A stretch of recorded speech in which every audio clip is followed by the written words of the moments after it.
actually identify what it was? Yes, it's called a garden seat, I believe, a Minton garden seat, and based upon the markings on the bottom, I believe that it's from the early 1860s, and I believe that she referred to it as something that they called a pierced style, but I'm not sure that or not. Right. Well, it is a garden seat, or more specifically, it's a conservatory seat. Okay. One of the interesting things about them is they're lead glazed, which makes them very cool. And a conservatory is, of course, a hothouse. This particular one, because of its piercing, this is the open area, could also be planted inside. You could put a small plant in it, or you could put it over a plant to make it more ornamental. Now, a lot of people would think perhaps it's a pedestal, but conservatory seats always have a piercing on the top, holes in the top to allow you to pick it up and move it around. So that identifies it as seat. The original concept for the porcelain garden or conservatory stool is Chinese, and the Minton company who made this did pick up on that Chinese motif in this case. We know it's Minton because it's clearly marked, as most Minton is. You can see the marks here. The word Minton, which changes to Mintons, by the way, after 1871.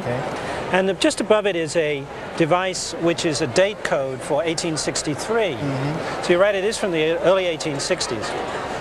And Minton Majolica ware was originally introduced in about 1850 and made until about 1890. So this is right in that time.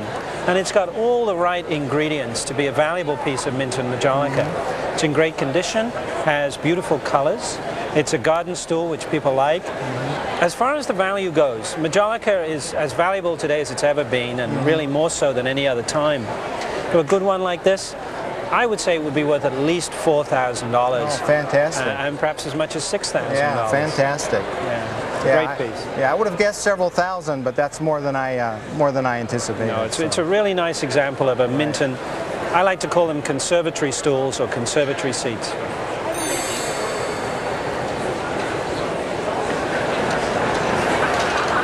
So, Alan, you brought us a little church to look at. Yes. Now, tell me, how did you come by it? Well, this has been in the family as long as I can remember. It belonged to my father. He was born in Superior, Wisconsin in 1919, and apparently he played with it as a child. And other than that, that's all we know. Now, did you ever play with it? You know, I set it up a few times in the house, but it kept falling over, so we sort of put it away. And so your father played with it around in the 20s. When he got it, it was already an old toy. Oh, really? Yeah, it was made in the 1890s. So it came down to him. And whoever it came from, they kept it in really very good condition. Have you ever done any research on this? None at all. Well, what it is, it's made by a company called the Bliss Manufacturing Company.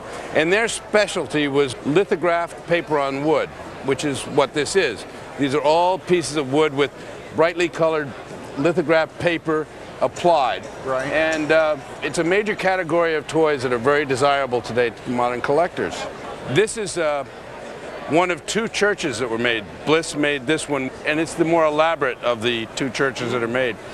And what's wonderful about it is that it's all here. Even every single little spire is here.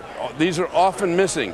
You know, lithographed paper on wood toys tend to be easily damaged. And the other interesting factor about this toy, this is what we would call a Sunday toy.